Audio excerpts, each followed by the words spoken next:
দিছপুৰত তৃতীয়বাৰৰ বাবে গঠন কৰক বিজেপি চৰকাৰ। দেশৰ ভিতৰতে আটাইতকৈ অগ্ৰণী ৰাজ্য হ'ব অসম। ভোটৰ পূৰ্বে শুকুৰবাৰে ডিব্ৰুগড়ৰ খনিকৰ খেলপথাৰত গৃহমন্ত্ৰী অমিত শ্বাহৰ সন্মুখতে এই নিৰ্বাচনীৰ প্ৰতিশ্ৰুতি দিলে মুখ্যমন্ত্ৰী হিমন্ত বিশ্ব শৰ্মাই। মই আপোনালোকক ক'ব পাৰো, তৃতীয়বাৰৰ বাবে আপোনালোকে অসমত বিজেপি চৰকাৰ নিৰ্মাণ কৰক। দেশৰ ভিতৰতে আমাৰ ৰাজ্যখন আটাইতকৈ অগ্ৰণী ৰাজ্য হিচাপে নিৰ্মাণ হ'ব। आप लोग बीजेपी को वोट दे के सरकार बनाएगा कि नहीं बनाएगा? पक्का? এক বিশাল জনসভা সম্বোধন কৰি কংগ্ৰেছক ক্ষুৰধাৰ সমালোচনাৰে মুখ্যমন্ত্ৰী হিমন্ত বিশ্ব শৰ্মাৰ অভিযোগ, ৬০ বছৰীয়া শাসনকালত চাহ শ্ৰমিকৰ বাবে একো নকৰিলে কংগ্ৰেছে। অসমৰ চাহ শ্ৰমিকক মাটিৰ পট্টা দিব বিজেপি মিত্ৰজোঁটৰ চৰকাৰে। ৯ ফেব্ৰুৱাৰীৰ পৰা আৰম্ভ হ'ব চাহ শ্ৰমিকক মাটিৰ পট্টা প্ৰদানৰ প্ৰপত্ৰ বিতৰণ কাৰ্যসূচী। কংগ্ৰেছে আমাক ৬০ বছৰ শাসন কৰিছিলে, কিন্তু আমাৰ বাগানৰ শ্ৰমিকসকলক মাটিৰ পট্টা এখন দিবলৈ সাহস কৰা নাছিল। আজি বিজেপি দলে অহা মাহৰ ৯ তাৰিখৰ পৰা মাটিৰ পট্টাৰ ফৰ্ম বিতৰণৰ কাম আৰম্ভ কৰিব, যাতে আমাৰ বাগানৰ সমাজখনে মাটিৰ অধিকাৰ লাভ কৰিব পাৰে। নিৰ্বাচনৰ প্ৰাক্ষণত কংগ্ৰেছক সমালোচনা কৰি মুখ্যমন্ত্ৰী হিমন্ত বিশ্ব শৰ্মাৰ লগতে অভিযোগ, কংগ্ৰেছৰ আমোলত ৰাষ্ট্ৰীয় ঘাইপথত চলিব পৰা অৱস্থা নাছিল গাড়ী ট্ৰাকৰ। বিজেপিৰ আমোলত মৰাণৰ ৰাষ্ট্ৰীয় ঘাইপথত অৱতৰণ কৰিব যুদ্ধ বিমান। এসময়ত নেশ্যনেল হাইৱেত অসমত ট্ৰাক চলিব নোৱাৰিছিল, গাড়ী চলিব নোৱাৰিছিল। ভগৱানে কৰিলে অহা 14 ফেব্ৰুৱাৰী তাৰিখে প্ৰধানমন্ত্ৰী ডাঙৰীয়া মৰাণলৈকে আহিব।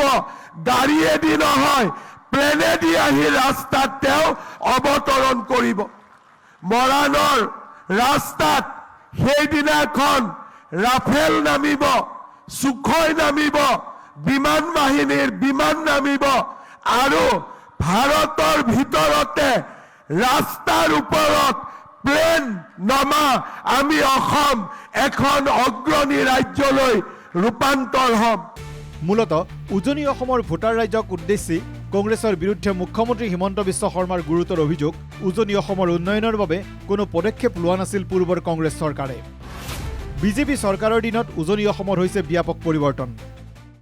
উজনি অসমত এই ব্যাপক পৰিৱৰ্তন কংগ্ৰেছ দলে কেতিয়াও চিন্তাও কৰিব পৰা নাছিল। কংগ্ৰেছে আমাক কি দিছিলে? ধুতি, লুঙি, সূতা, কম্বল আৰু আঁঠুৱা। আৰু নৰেন্দ্ৰ মোদী ডাঙৰীয়াই আমাক কি দিছে? ধলা শদিয়াৰ দলং। নৰেন্দ্ৰ মোদী ডাঙৰীয়াই আমাক কি দিছে? বগীবিলত দলং। নৰেন্দ্ৰ মোদী ডাঙৰীয়াই আমাক ডিব্ৰুগড়ত দ্বিতীয় ৰাজধানীৰ চৌহদ, চৰাইদেউত বিশ্ব ঐতিহ্য ক্ষেত্ৰ, ৰংঘৰৰ সৌন্দৰ্য বৰ্ধন আৰু আমাৰ দৰিদ্ৰ দুখীয়া সমাজৰ বাবে উন্নতিৰ এক নতুন জয়গান। একেখন জনসভাতে উপস্থিত থাকি কেন্দ্ৰীয় মন্ত্ৰী তথা ডিব্ৰুগড়ৰ সাংসদ সৰ্বানন্দ সোণোৱালেও সমালোচনা কৰিলে কংগ্ৰেছ দলক। সোণোৱালৰ অভিযোগ, 55 বছৰে কংগ্ৰেছে মাহিয়াৰী দৃষ্টিৰে চোৱা বাবে বহু পিছ পৰি গৈছিল অসম। কংগ্ৰেছৰ দৰে শক্তিক অসমৰ বুকুত স্থান নিদিবলৈকো ৰাইজলৈ আহ্বান সৰ্বানন্দ সোণোৱালৰ। কংগ্ৰেছে 55 বছৰ কাল শাসন চলালে। তেখেতসকলে মাহিয়াৰী দৃষ্টিৰে চোৱাৰ বাবে এই শক্তিশালী সম্ভাৱনাৰে পৰিপুষ্ট অসম তথা উত্তৰ পূৰ্বাঞ্চল ভাৰতবৰ্ষৰ বুকুত ভূত পিছ পৰি থাকিব লগা হ'ল। দুৰ্নীতি, ভ্ৰষ্টাচাৰ আৰু অন্যায় অবিচাৰৰ যোগেদি সমগ্ৰ অঞ্চলৰ ৰাইজক কংগ্ৰেছে ভাবিব নোৱাৰাকৈ প্ৰতাৰণা কৰিলে। গতিকে সেইবাবে আগন্তুক দিনত যাতে কোনো কাৰণত কংগ্ৰেছৰ দৰে শক্তি যাতে অসমৰ বুকুত স্থান নাপায়, তাৰ বাবে ৰাইজ আপোনালোক সকলোৱে জাগ্ৰত প্ৰহৰী হৈ থাকিব লাগিব। আৰু বিজেপি থকালৈকে অসম তথা উত্তৰ পূৰ্বাঞ্চল সদায় ভাৰতবৰ্ষৰ বুকুত শক্তিশালী হৈ থাকক, বিশ্বৰ বুকুত শক্তিশালী হৈ থাকিব, এই কথা নিশ্চিত। ডিব্ৰুগড়ৰ পৰা ভিডিঅ' জাৰ্নেলিষ্ট দিনেশ দাসৰ সৈতে হিৰণ্য কৌশিক বৰাৰ সহযোগত নিউজ ডেস্ক ৰিপৰ্ট NKTV+।